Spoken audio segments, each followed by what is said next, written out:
Hello,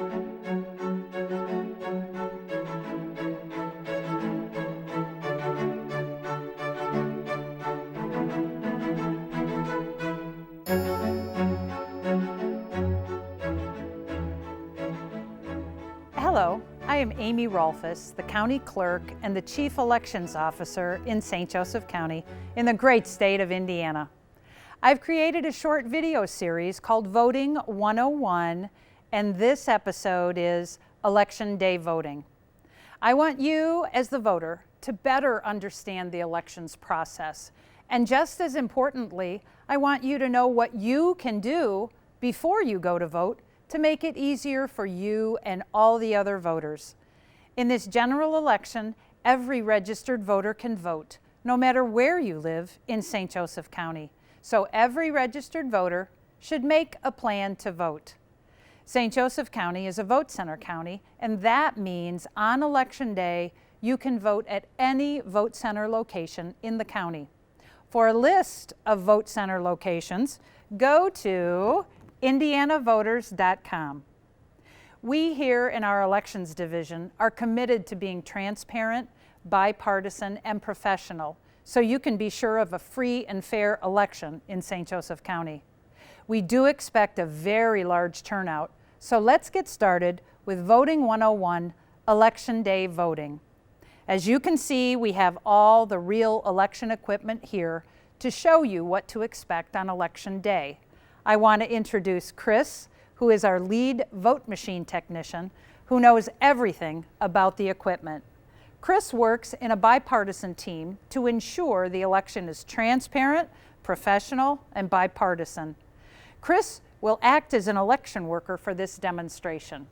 And this is Sonia, who is a project coordinator for Work the Vote, a program to recruit vote center workers. And Sonia will act as the poll pad clerk in our demonstration. And Doug is Doug the voter, acting as our voter. We begin by Doug the voter arriving at the vote center between 6 a.m. and 6 p.m. To find a vote center near you, go to indianavoters.com. So Doug has been waiting in line for about 30 minutes, and he has his photo ID in his hand, ready to give to the poll pad clerk. He has finally arrived at the poll pad check-in. He gives his photo ID to Sonia, the poll pad clerk. Sonia looks at the photo to make sure it looks like Doug. Then she scans the back of the license to bring up Doug's voter registration information. Doug, has your address changed? Yeah, I moved. Because this is not your current address, you will have to go back to that line. I'm sorry. I should have gone to indianavoters.com. It would have been so easy and quick, Doug. Just go to indianavoters.com, and so you would not have to wait in another line. Here comes Doug, back from his address change. Now he is ready to really check in. Sonia checks him in by scanning the driver's license and confirms that that is his address. Doug signs the poll pad to confirm that he is ready to vote. Now I want to let you know the poll pads are the only voting machines that are connected to the internet.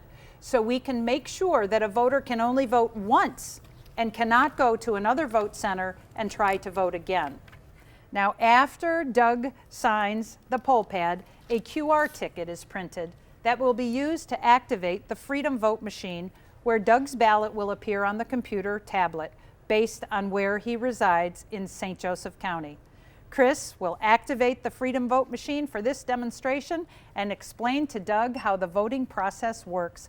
Then Chris will step away to make sure Doug, the voter, can vote in private. So the first thing we want to do is make sure that the ticket and what's on the screen matches as far as the precinct of the voter. Make sure the voter understands that his name is on here.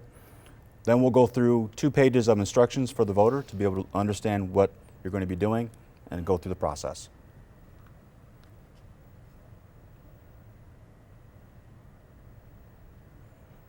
And then the first question will come up, the voter will be ready to vote, and then I'll step away.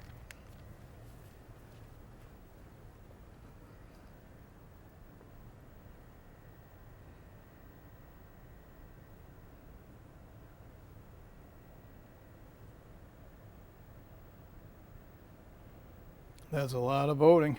It is a lot of voting in this election. Each time a voter votes, there are 20 screens to look at when you're voting in this election. So it does take a while to get through the screen.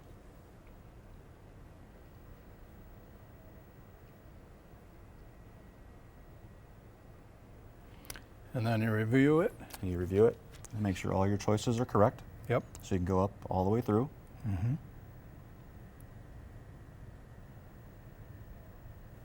And then hit there. And then your ballot will come out.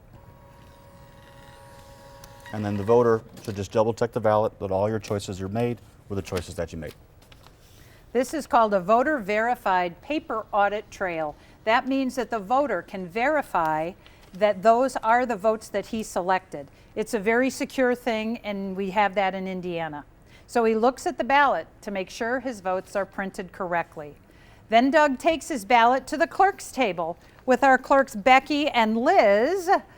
One of the clerks is a Democrat and one of the clerks is a Republican, and they initial the back of the ballot to provide yet another security check. Doug then feeds his ballot into the Open Vote Optical, or this machine, which is the tabulator.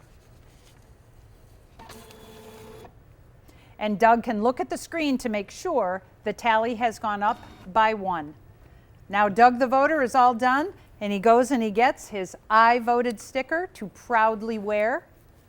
So thanks for watching, and be sure to go to indianavoters.com to check and update your registration so you don't have to wait in another line like Doug the voter. See you next time.